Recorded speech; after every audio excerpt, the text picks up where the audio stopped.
Assalamualaikum warahmatullahi wabarakatuh. Perkenalkan, nama saya Nuzul Hikmah. Saya dari program studi hukum keluarga. Nomor induk mahasiswa 2010300029. Saya di sini akan menjelaskan secara singkat Pancasila dalam kajian sejarah Indonesia. Presiden Soekarno pernah mengatakan, jangan sekali-kali kita melupakan sejarah, karena sejarah memberikan fungsi yang banyak bagi kehidupan. Filosof Yunani yang bernama Cicero juga pernah mengatakan, Historia Vitae Magistra, yang bermakna sejarah memberikan kearifan. Berbicara tentang sejarah, pastinya Pancasila juga memiliki sejarah yang unik untuk dibahas. Begitu kuat mengakarnya Pancasila menjadi ideologi bangsa Indonesia, Pancasila bukan hanya sekedar konfir dan dipin.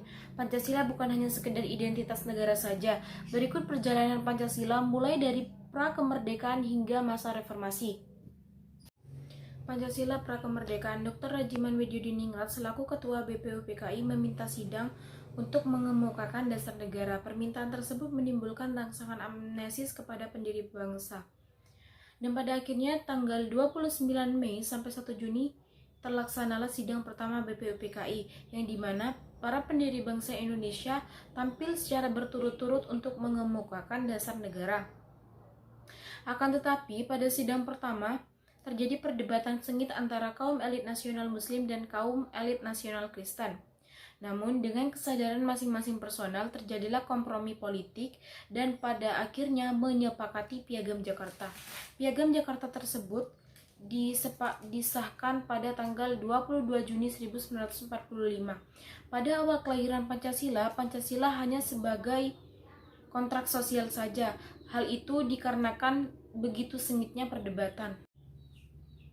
Pancasila era kemerdekaan. Pada periode ini, BPUPKI berganti nama menjadi PPKI, mengingat tujuannya adalah memproklamasikan kemerdekaan Indonesia.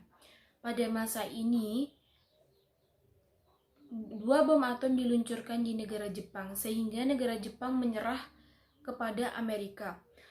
Dengan peristiwa ini, bangsa Indonesia memanfaatkan keadaan untuk memproklamasikan kemerdekaannya. Akhirnya pada tanggal 16 Agustus terjadi perundingan antara golongan tua dengan golongan muda untuk menyusun isi proklamasi. Isi proklamasi tersebut tidak jauh berbeda dengan Piagam Jakarta. Akhirnya pada tanggal 17 Agustus Indonesia menyatakan bahwa pada hari itu adalah hari kemerdekaannya.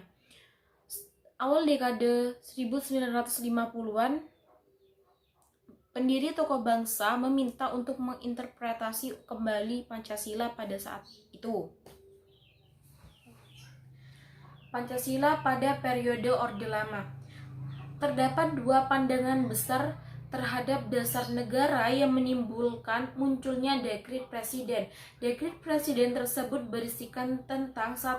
Pembubaran konstituante, 2. Berlakunya kembali Undang-Undang Dasar Negara Republik Indonesia tahun 1945, 3. Pembentukan MPRS, Majelis Permusyawaratan Rakyat Sementara. Sosialisasi paham Pancasila yang konklusif menjadi peran penting bagi kehidupan berbangsa dan bernegara selanjutnya. Dan di sini juga Pancasila sebagai justifikasi, Pancasila sebagai dasar negara yang tampil hegemonik.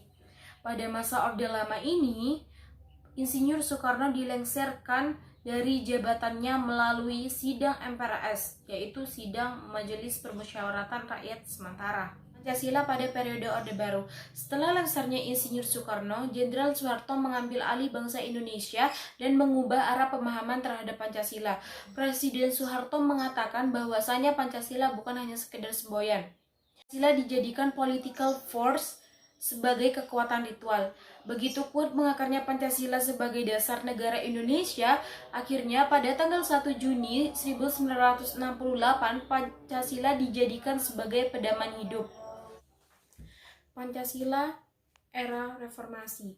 Seolah-olah dikesampingkan, Pancasila di awal reformasi ini tidak menimbulkan dampak negatif yang berarti. Namun, semakin hari dampaknya semakin fatal terhadap kehidupan berbangsa dan bernegara. Masyarakat Indonesia semakin terpecah belah dikarenakan konflik-konflik yang terjadi secara horizontal maupun vertikal yang melukai sendi-sendi persatuan dan kesatuan Indonesia.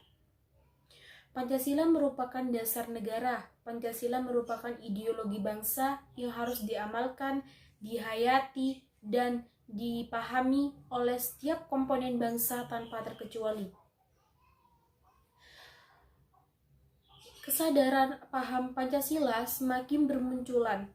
Hal itu ditunjukkan oleh pemerintah pusat yang melakukan kajian-kajian sosialisasi tentang paham Pancasila. Sampai sekarang, Pancasila menjadi ideologi bangsa yang tidak akan tergeserkan. Sekian penjelasan singkat dari saya. Kurang lebihnya mohon maaf. Wassalamualaikum warahmatullahi wabarakatuh.